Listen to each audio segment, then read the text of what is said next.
নমস্কাৰ আপোনালোক সকলোকে পুনৰবাৰ টিকে মাইণ্ডৰ অন্য এটা ৰাতিপুৱাৰ ধামাকাদাৰ খবৰলৈ স্বাগতম জনাইছোঁ। অন্য দিনৰ দৰে আজিও আপোনালোকৰ বাবে দিনটোৰ কেইবাটাও গুৰুত্বপূৰ্ণ খবৰ লৈ আহিছোঁ। ভিডিঅ'টো প্ৰথমৰ পৰা শেষলৈকে চাই থাকিব। আগবাঢ়িছোঁ আজিৰ প্ৰথমটো খবৰৰ ফালে। প্ৰথম খবৰটো ওলাইছে আজি ৱেষ্ট বেংগলৰ পৰা।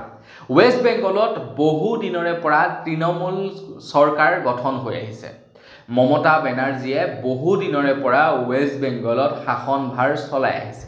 কিন্তু আপোনালোকে যদি ৱেষ্ট বেংগললৈ যায় তেন্তে গম পাব যে মমতা বেনাৰ্জীয়ে বহুত গাফিলতি কৰিছে ৱেষ্ট বেংগলত কাম কৰাৰ ক্ষেত্ৰত। আপোনালোকে ৱেষ্ট বেংগলখন যদি দেখা পায় মানে আপোনালোকৰ আচৰিত লাগিব। ইফালে লেতেৰা সিফালে লেতেৰা, মানে বহুত উন্নয়ন হ'বলৈ বাকী আছে। বিজেপিয়ে চেষ্টা কৰি আছে চৰকাৰ গঠন কৰিবৰ কাৰণে, কিন্তু এতিয়ালৈকে চৰকাৰ গঠন কৰিব পৰা নাই। এটা খবৰ ওলাই পৰিছে ৱেষ্ট বেংগলৰ বিজেপি পাৰ্টিত যোগদান কৰিছে মিথুন চক্ৰৱৰ্তীয়ে। আৰু মিথুন চক্ৰৱৰ্তীয়ে কৈছে যদি বিজেপিয়ে বিচাৰে তেনেহ'লে বিজেপি পাৰ্টিৰ মিথুন চক্ৰৱৰ্তী হ'ব আগন্তুক মুখ্যমন্ত্ৰী পদৰ প্ৰাৰ্থী। যদি আগন্তুক সময়ত বিজেপিয়ে চৰকাৰ গঠন কৰিব পাৰে ৱেষ্ট বেংগলত, তেন্তে ৱেষ্ট বেংগলৰ বিজেপি মুখ্যমন্ত্ৰী পদৰ প্ৰাৰ্থী হ'ব মিথুন চক্ৰৱৰ্তী। আৰু মই ভাবোঁ মিথুন চক্ৰৱৰ্তীয়ে মানে ভাল কিবা এটা কৰিব পাৰিব। তো আপুনি যদি ৱেষ্ট বেংগল গৈছে নিশ্চয় আপোনালোকে জানে ৱেষ্ট বেংগল অৱস্থা বৰ বিশেষ বৰ্তমান সময়ত শোচনীয় নহয়, বৰ বিশেষ ভাল নহয়। মই নিজ চকুৰে দেখি আহিছোঁ, ইমানেই লেতেৰা, অকণমান বৰষুণ দিলেই মানে একদম বানপানী হৈ যায়, বৰ খাতৰা। তো তেনেকুৱা মানে ক'বলৈ গ'লে বহুত উন্নয়ন হ'বলৈ বাকী আছে মমতা বেনাৰ্জীৰ ৰাজ্যখন। গতিকে মিথুন চক্ৰৱৰ্তী যদি আহি যায় কিবা নহয় কিবা এটা কৰিব পাৰিব বুলি মই ভাবোঁ। তো আপোনালোকে মানে এইটো পলিটিকেল ৱেত ল'ব নালাগে, মোৰ জাষ্ট এটা পাৰ্চনেল অপিনিয়ন।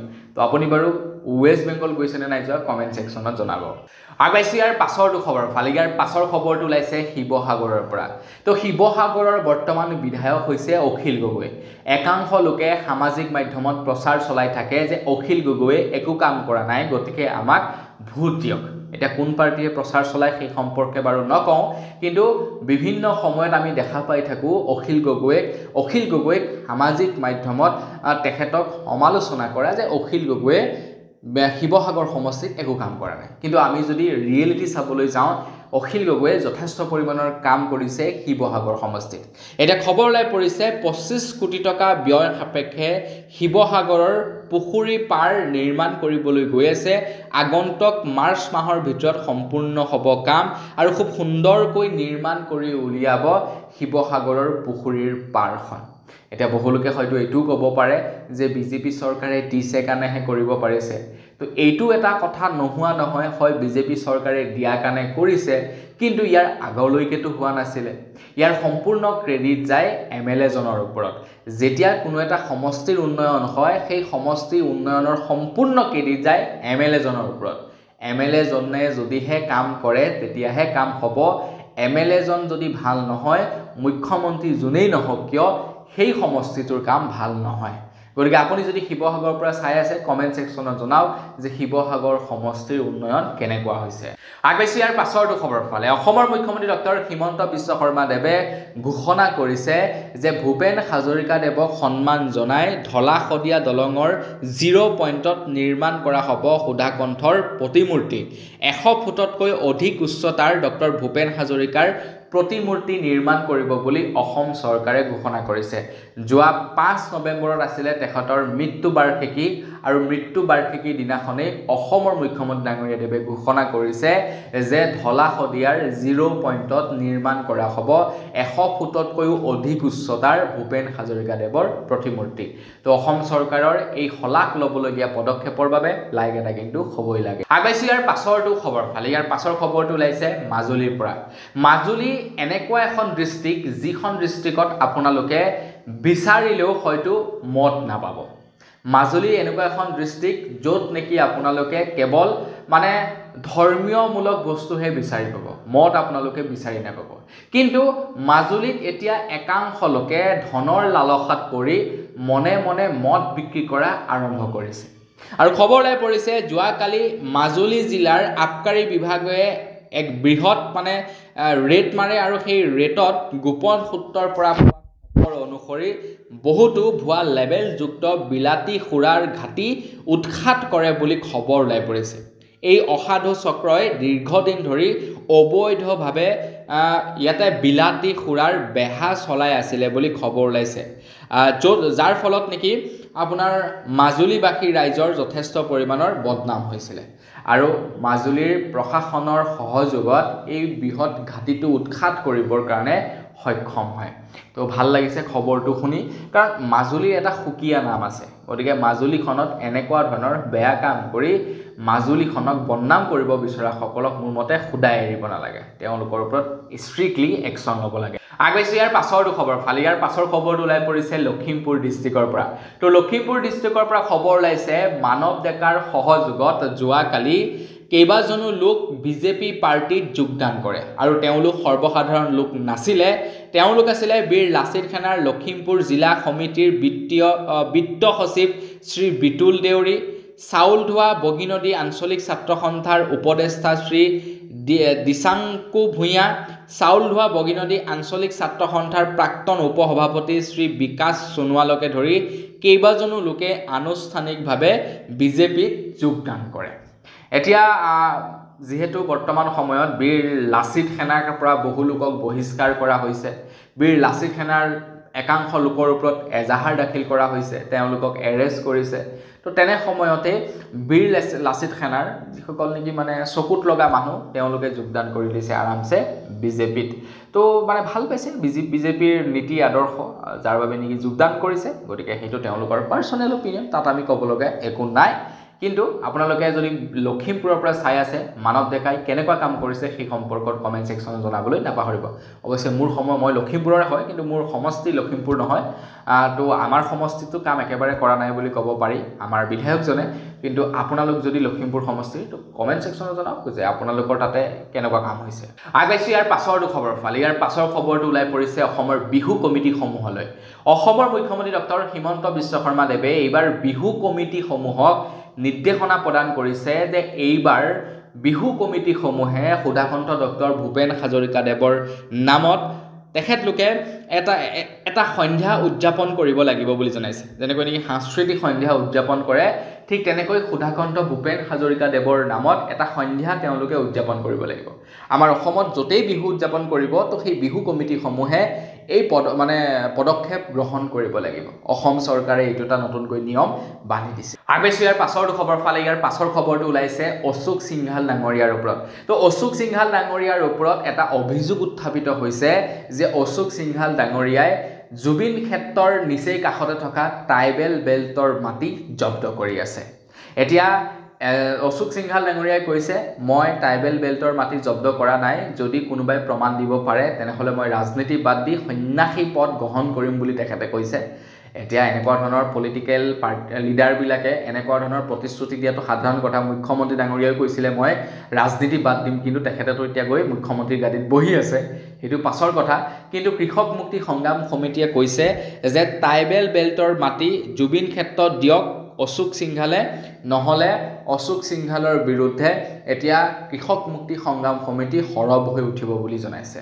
তো অখিল গগৈ ডাঙৰীয়াদেৱে সেইদিনাখন পৰ্যবেক্ষণো কৰি আহিছে যে কোনখিনি মাটি অশোক সিংঘাল ডাঙৰীয়াই জব্দ কৰি আছে। তো ইয়াৰ ওপৰত মুঠতে আকৌ এখন ভালকৈ আপোনালোকে দেখিবলৈ পাব, এটা ভাল দীঘলীয়া জোৰা এটা কাহিনী আপোনালোকে আকৌ দেখিবলৈ পাব। আগবাইছোঁ ইয়াৰ পাছৰটো খবৰ ফালে। ইয়াৰ পাছৰ খবৰটো ওলাইছে ডক্টৰ সুধাকণ্ঠ ভূপেন হাজৰিকাদেৱৰ ওপৰত। তো 5 তাৰিখৰ দিনাখন অসমৰ মুখ্যমন্ত্ৰী ডক্টৰ হিমন্ত বিশ্ব শৰ্মাদেৱে ঘোষণা কৰিছে সুধাকণ্ঠ ডক্টৰ ভূপেন হাজৰিকাৰ মানুহে মানুহৰ বাবে গীতটি বিশ্বৰ মানৱ সমাজৰ গীত হিচাপে স্বীকৃতি দিবলৈ ৰাষ্ট্ৰসংঘক অনুৰোধ জনোৱাৰ সিদ্ধান্ত লৈছে বুলি জনাইছে।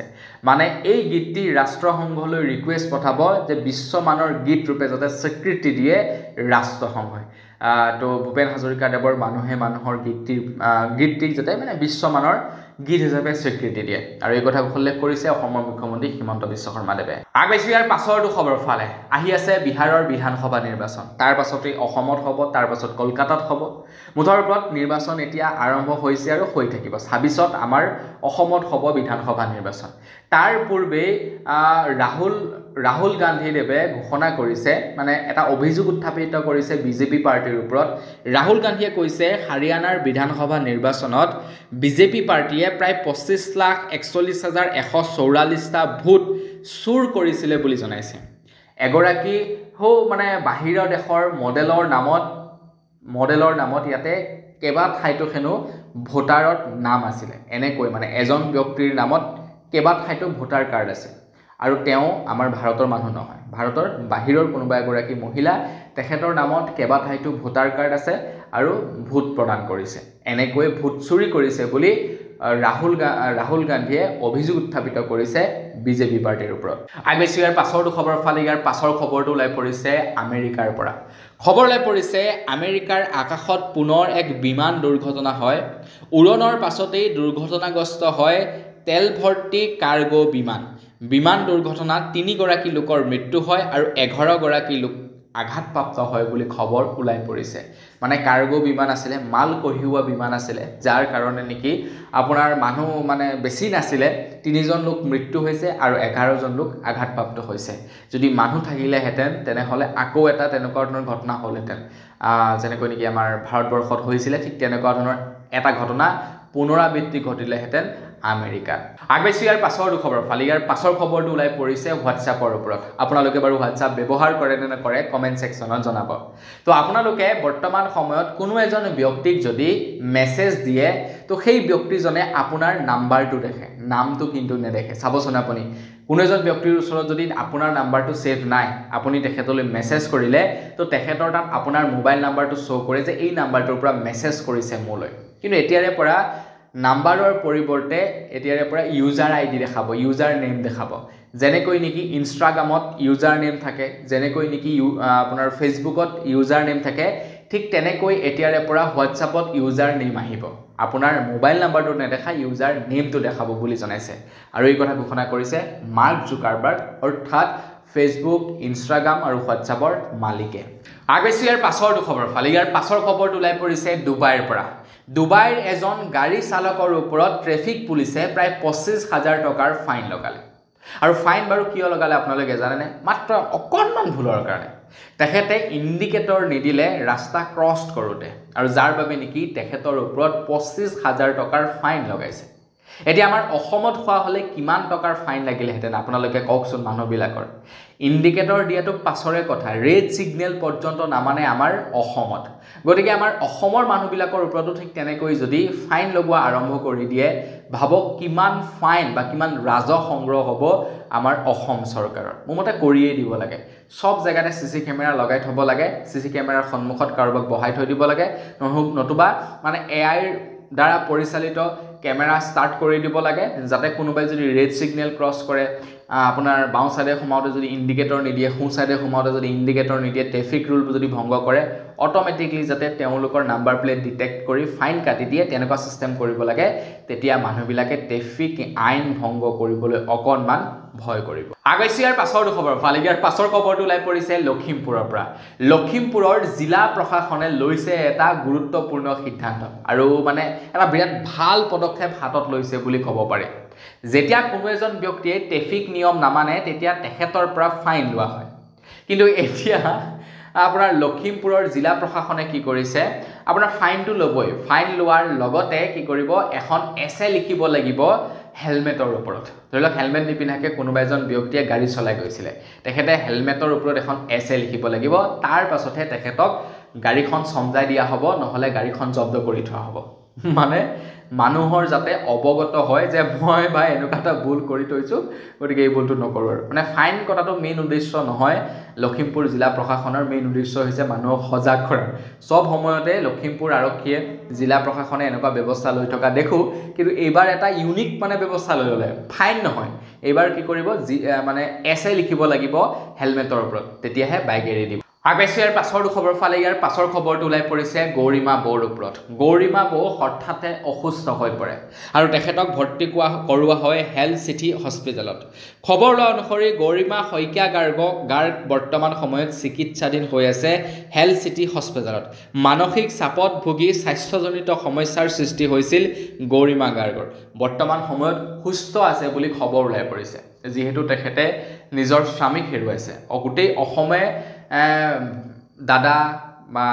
দাদা খুৰা মামা বা নিজৰ ল'ৰাক হেৰুৱাইছে জুবিন দাক হেৰুৱাই সবেই সেইটো ফিল কৰিছে যে ঘৰৰ কোনোবা এজন সদস্য হেৰাই গ'ল কিন্তু তেখেতে নিজৰ স্বামীক হেৰুৱাইছে হয়নে নহয় সেইটো বহুত বেছি ওপৰৰ গতিকে তেনে অৱস্থাত কি হৈছে তেখেতে এটা মানসিক চাপত ভুগি আছে যিহেতু জুবিন দাৰ মানে এক প্ৰকাৰ ক'বলৈ গ'লে হত্যা বুলি আমি শুনা পাইছোঁ গতিকে তাৰ এতিয়ালৈকে ন্যায় পোৱা নাই সেইটো তাৰমানে প্ৰেছাৰ ক্ৰিয়েট হৈ আছে দিমাগত তো মানসিক হেঁচাত পৰি তেখেতৰ স্বাস্থ্য অসুস্থ হৈ পৰিছিলে আৰু হেল্থ চিটি হস্পিটেলত ভৰ্তি কৰোৱা হৈছিল আগবাইছোঁ ইয়াৰ পাছৰটো খবৰ ফালে ইয়াৰ পাছৰ খবৰটো ওলাই পৰিছে কাছাৰ ডিষ্ট্ৰিক্টৰ পৰা খবৰ ওলাইছে যে কাছাৰৰ জয়পুৰত আৰক্ষী চকীৰ 2 কনিষ্টবলক নিলম্বন কৰা হৈছে নিলম্বন কৰাৰ কাৰণটো শুনিলে আচৰিত হ'ব বাহনৰ পৰা বলপূৰ্বকভাৱে ধন সংগ্ৰহ কৰিছিলে 2 আৰক্ষীয়ে আৰু তাৰ পাছত তেওঁলোকক নিলম্বন কৰিছে চাওকচোন বাৰু ইমানখিনি দৰমহা পায় তাৰ পাছত এনেকুৱা সৰু সৰু কামবিলাক কিয় কৰিব লাগে হয়নে নহয়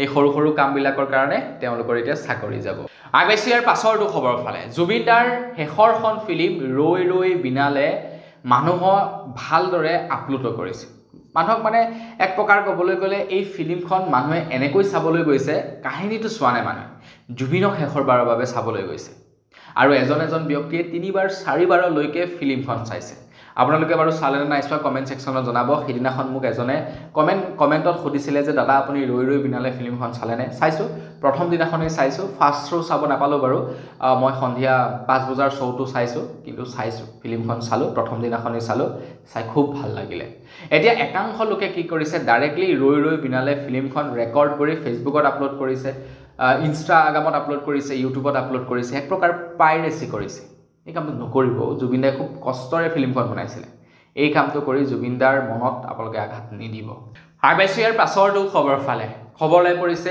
UPIৰ ওপৰত আপোনালোকে বাৰু গুগল পে ফোন পে ব্যৱহাৰ কৰে নে নকৰে কমেণ্ট ছেকশ্যনত জনাব আজিকালি মানুহবিলাকে কেৱল অনলাইন 10 টকা এটা চাহ একাপ খাব 10 টকা অনলাইন মাৰি দিব ক'ৰবাত কি এটকা এটা দিবলৈ হ'ল অনলাইন মাৰিব মুঠতে আজিকালি অনলাইন তো খবৰ লাইছে অক্টোবৰ মাহত প্ৰায় 27.28 লাখ কৰোৰ টকাৰ ট্ৰানজেকশ্যন হৈছে UPIৰ মাধ্যমে মানে ইমানখিনি টকা মানুহে ট্ৰানজেকশ্যন কৰিছে Google pay phone pay Paytm এই এপ্লিকেশ্যনবিলাকৰ জৰিয়তে মুঠতে মানুহে এতিয়া কেৱল অনলাইন কিবা এটা হ'ল অনলাইন আপোনালোকে অনলাইন ব্যৱহাৰ কৰে নে নকৰে কমেণ্ট ছেকশ্যনত জনাব আগবাইছোঁ ইয়াৰ পাছৰটো খবৰ ফালে আমাৰ ভাৰতবৰ্ষৰ মহিলা ক্ৰিকেট টীমে ICC ৱৰ্ল্ড কাপৰ খিতাপ জিকিবলৈ বাবে সক্ষম হ'ল তো আমাৰ ভাৰতবৰ্ষৰ মহিলা ICC ৱৰ্ল্ড কাপ জিকা টিমটিক 40 কোটি টকা দিছে ICC তৰফৰ পৰা আৰু BCCI 51 কোটি টকা প্ৰদান কৰিছে বুলি খবৰ ওলাই পৰিছে 40 কোটি টকা দিছে ICC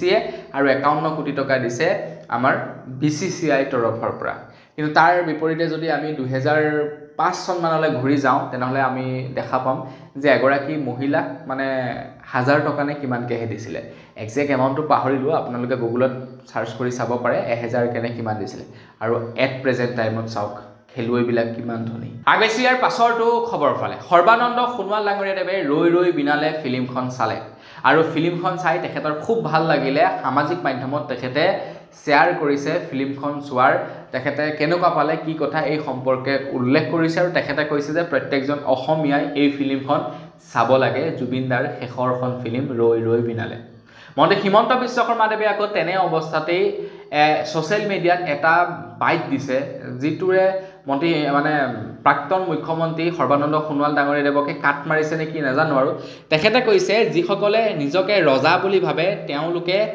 আগতীয়াকৈ গৈ মানে ফিল্মখন চাইছে মানে ৰাইজক চাবলৈ নিদি নিজে চাইছে নিজে ৰজা হ'ব বিচাৰিছে ৰজাই সদায় পাছত যায় আগতীয়াকৈ প্ৰজাই যায় মানে তেখেতে নিজকে ৰজা বুলি ভাবে আৰু তেখেতে কিন্তু এতিয়ালৈকে আকৌ চোৱা নাই আৰু তেখেতে যিটো হলত চাম বুলি কৈছে কিবা নিমাতি হল নেকি কি জানো আছিলে পাহৰিলোঁ বাৰু সেই হলটো অলৰেডি মানে বন্ধ হৈ আছে একা জৰাজীৰ্ণ অৱস্থাত আছে তেখেতে জোনাকী হল তেখেতে কৈছে জোনাকী হলত চিনেমা চাম বুলি কিন্তু জোনাকী চিনেমা হলত চিনেমা নলগায় আজিকালি তেখেতে কিন্তু আপোনাৰ কাশ্মীৰ ফাইলছ এখন মানে বলিউডৰ ফিল্ম সেইখন ফিল্ম চাবৰ কাৰণে অসমৰ যিসকল নেকি চৰকাৰী কৰ্মচাৰী আছে তেওঁলোকক হাফ ডে ছুটি দি দিছিলে ইনফেক্ট তেখেতে নিজে গৈও ফিল্মখন চাইছিলে কিন্তু জুবিনদাৰ ফিল্মখন এতিয়ালৈকে চাবলৈও যোৱা নাই আৰু এতিয়ালৈকে হাফ ডেও দিয়া নাই এয়া কথাবিলাক তো বন্ধু বান্ধৱীসকল বছ আজি ভিডিঅ' জনাবলগীয়া খবৰ ইমানে আছিলে খবৰকেইটা জানি কেনে পালে কমেণ্ট ছেকশ্যনত জনাব যদি ভাল লাগিলে লাইক এটা কৰিব চেনেল যদি ছাবস্ক্ৰাইব কৰা নাই ছাবস্ক্ৰাইবটো কৰি ল'ব পুনৰ এটা লগ পোৱাৰ সঁজুলি বিদায় মাগিছোঁ ধন্যবাদ জয়